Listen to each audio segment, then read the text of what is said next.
hi నమస్తే welcome to Myra media నేను మీ కేవీఆర్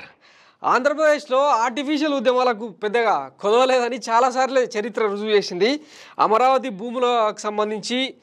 రైతు ఉద్యమం ఎట్లా జరిగిందో 4 ఏళ్ల పాటు దానికి ఎవరెవరు స్పాన్సర్ చేసిరో ఎన్ఆర్ఐలు వచ్చి ఎట్టెట్ట సోకులు పడి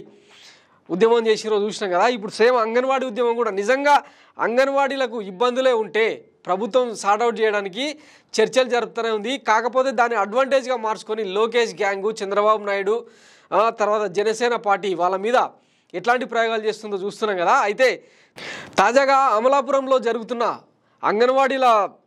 ప్రొటెస్టుకు మద్దతు ఇచ్చేందుకు టీడీపీ నేతలు అక్కడికి రావడంతో కొంతమంది మహిళలు తిరగబడ్డ పరిస్థితి అన్నమాట ఒకవైపు ప్రభుత్వం ఏమో మీ డిమాండ్లను నెరవేరుస్తాం ముందు విధుల్లో చేరండి 10 రోజులు గడువిచ్చి ఒకవేళ ఆ లోపు కనుక చేరకపోతే ఎస్మా ప్రయోగించి అందరినీ సింగిల్ సంతకంతోన తీసేస్తామని చెప్పి వార్నింగ్ ఇవ్వడంతో ఇక వాళ్ళు దారికి వచ్చే పరిస్థితి నెలకొంది నిజానికి గతంతో పోలిస్తే వాళ్ళకు జీతాలు ఎక్కువనే ఇస్తున్నారు అన్నీ బాగానే ఉన్నాయి ఇంకా ఏమైనా డిమాండ్లు ఉన్నా కూడా తీర్చే ప్రయత్నం చేస్తాం అని చెప్పి జగన్ సర్కార్ హామీ ఇచ్చిన నేపథ్యంలో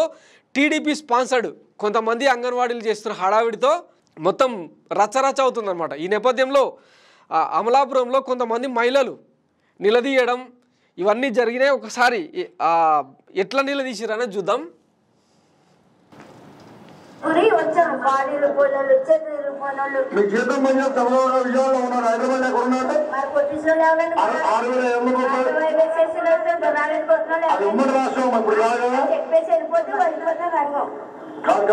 అది ఇప్పుడు కాదు కదా ఇక్కడ ఒక చెప్తానమ్మా మనం ఎప్పుడు ఒకే ధోరణిలో ఉంటే ఎవరైనా చేయలేం ఎప్పుడో 20 ఏళ్ళ క్రితం జరిగింది ఇప్పుడు మీరు చెప్తా ఉన్నారు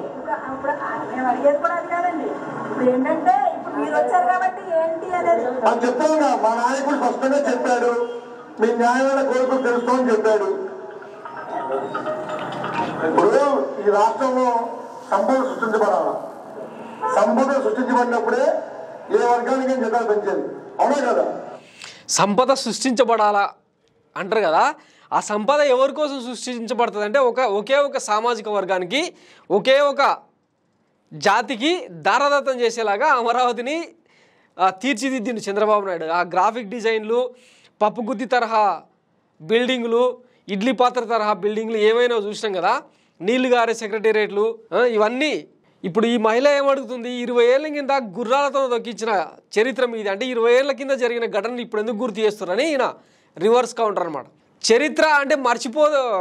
మార్చేస్తే మారిపోదు కదా ఇప్పుడు అంగన్వాడీల ప్రొటెస్ట్ కూడా వీళ్ళు అట్లనే వాడుకునే ప్రయత్నం చేస్తున్నారు అనమాట సో టీడీపీ రాజకీయాలకు చంద్రబాబు నాయుడు వ్యూహాలకు పాలసీలకు కాలం చెల్లిందని నిరూపిస్తున్న ఘటన ఇది సో జనం ఎప్పుడో సోయికి వచ్చిండ్రు మేబీ ఈసారి సీట్లు గిట్ల పెరుగుతాయేమో అని అందరూ స్ట్రాటజిస్టులు అనలిస్టులు సెఫాలజిస్టులు అందరూ చెప్తున్నది ఇదే సీట్లు పెరుగుతాయేమో కానీ మీకు ఓట్లు అయితే రాలేవు చూద్దాం అధికారం అయితే ఇక కష్టమే అని చెప్తున్నారు చూద్దాం మరి ఏం జరుగుతుంది ఇప్పుడు వచ్చే నెల ఫిబ్రవరి ఎండింగ్లో ఆంధ్రప్రదేశ్ ఎన్నికలకు సంబంధించి నోటిఫికేషన్ రాబోతుంది ఏప్రిల్లో కానీ మేలో కానీ ఎన్నికలు ఉండే అవకాశం ఉంది మోస్ట్లీ ఇంకొక నెల రోజుల్లోనే దీనికి సంబంధించిన తతంగానికి ఒక క్లారిటీ వచ్చే అవకాశం ఉంది సో ఇది ఏపీ ప్రజలారా కొంచెం జాగ్రత్తగా ఉండండి ఈ టీడీపీ దొంగల దుష్ప్రచారానికి ఇట్లా కౌంటర్లు ఇస్తే తప్ప వాళ్ళు తోక ముడిచే పరిస్థితి ఉండదు కాబట్టి సో మీరే మేల్కొని ఉండాలి thanks for watching Myra media నేను మీ KVR signing off thank you